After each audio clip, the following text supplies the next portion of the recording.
Shalom, bien-aimés dans le Seigneur, nous sommes dans la joie de nous retrouver pour une nouvelle semaine de méditation au pied du Grand Roi. Nous sommes le lundi 15 janvier 2024 et nous vous saluons au nom de notre Seigneur et Sauveur Jésus-Christ. Nous allons lire un texte dans le livre du prophète Ésaïe, chapitre 41, le verset 10, dans la version Louis II. Il est écrit « Ne crains rien ». Car je suis avec toi. Ne promène pas des regards inquiets, car je suis ton Dieu. Je te fortifie, je viens à ton secours, je te soutiens de ma droite triomphante. Sécurité totale assurée. Sécurité totale assurée, tel est le thème de notre méditation de ce lundi 15 janvier 2024. Bien-aimés dans le Seigneur, le monde dans lequel nous vivons ne nous offre que peu de sécurité.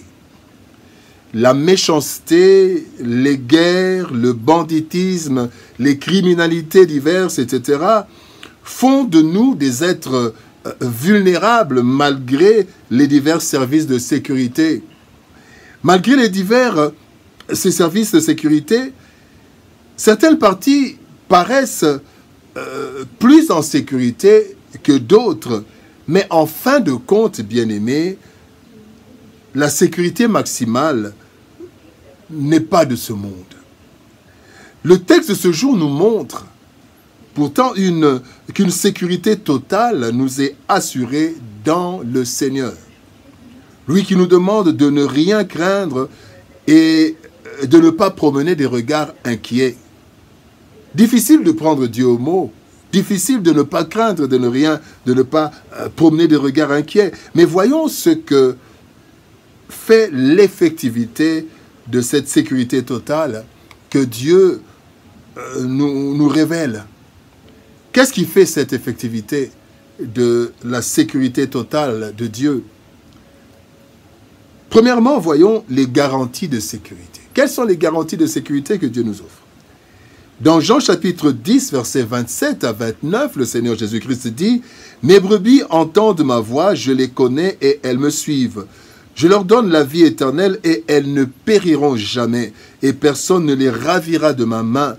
Mon Père qui me les a donnés est plus grand que tous, et personne ne peut les ravir de la main de mon Père. » Notre sécurité n'est pas une illusion ou une disposition à acheter ou à négocier.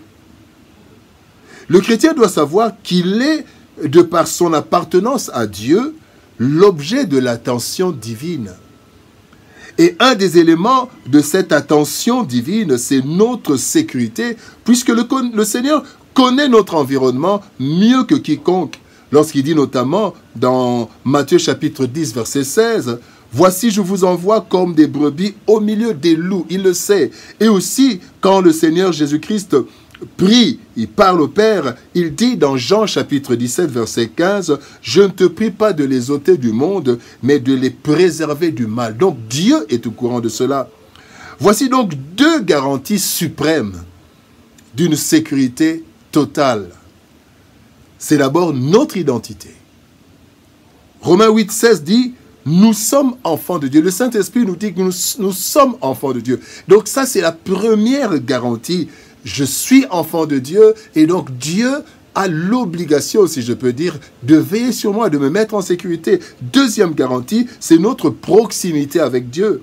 Le psaume 91, verset 1, psaume 91, verset 1 nous dit, « Celui qui demeure sous l'abri du Très-Haut repose à l'ombre du Tout-Puissant. » Donc quand nous sommes près du Seigneur, quand nous nous attachons au Seigneur, la sécurité est assurée. Deux garanties suprêmes. La deuxième chose que nous voulons voir, c'est le système particulier de sécurité. Il existe trois dispositions dans le système de sécurité totale de Dieu qui se retrouvent révélées dans le texte de ce jour. Première disposition, le renforcement des capacités. Il dit, je te fortifie. Renforcement des capacités, voulais-je dire.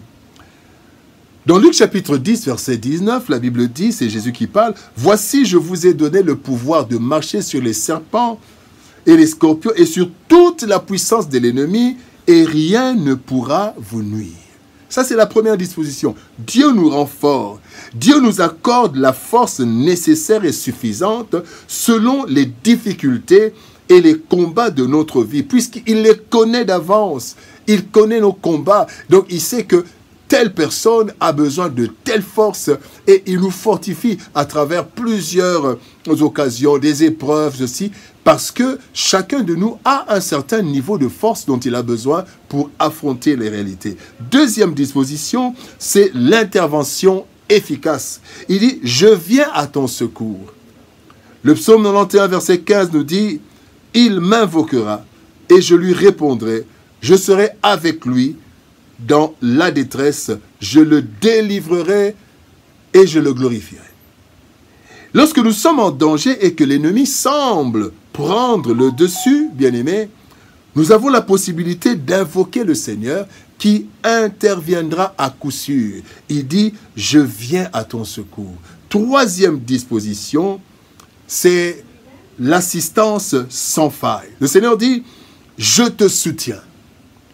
Dans Actes des Apôtres, chapitre 18, verset 10, la Bible dit « Car je suis avec toi et personne ne mettra la main sur toi pour te faire du mal. » Bien-aimés dans le Seigneur, dans nos faiblesses et nos limitations, le soutien de Dieu est assuré. Nous ne faisons rien seuls. Il a promis d'être avec nous jusqu'à la fin des jours. Il le dit dans Matthieu chapitre 28, verset 20, « Voici, je suis avec vous jusqu'à la fin. » Bien-aimés dans le Seigneur, il y a donc ces trois dispositions que Dieu met en place pour assurer notre sécurité. Bien-aimés, nous sommes en sécurité totale. Sécurité totale assurée. Dans ce monde, bien-aimés, en proie à une insécurité multiforme et multidimensionnelle, la tendance est à la crainte et aux inquiétudes diverses. Pourtant, le Seigneur nous exhorte à ne rien craindre et à ne pas promener des regards inquiets, malgré tout ce que nous voyons dans notre environnement. Et le Seigneur nous demande cela parce que cela ne veut pas dire en fait qu'il ne voit pas les difficultés. Quand le Seigneur nous dit « ne crains rien, ne promène pas des regards inquiets », cela ne veut pas dire que Dieu ne voit pas ces insécurités. Cela signifie qu'en tant que Père, il a pris les dispositions nécessaires pour nous assurer une sécurité totale. Ainsi, bien-aimés, notre identité, notre attachement à lui, nous font bénéficier de sa part d'un renforcement des capacités. Le Seigneur nous rend forts,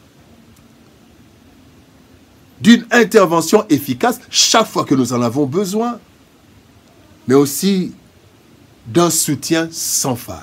Bien-aimés dans le Seigneur, il n'a donc pas lieu de craindre quoi que ce soit, car le malheur atteint souvent le juste, mais l'Éternel l'en délivre toujours. Psaume 34, verset 20. Prions.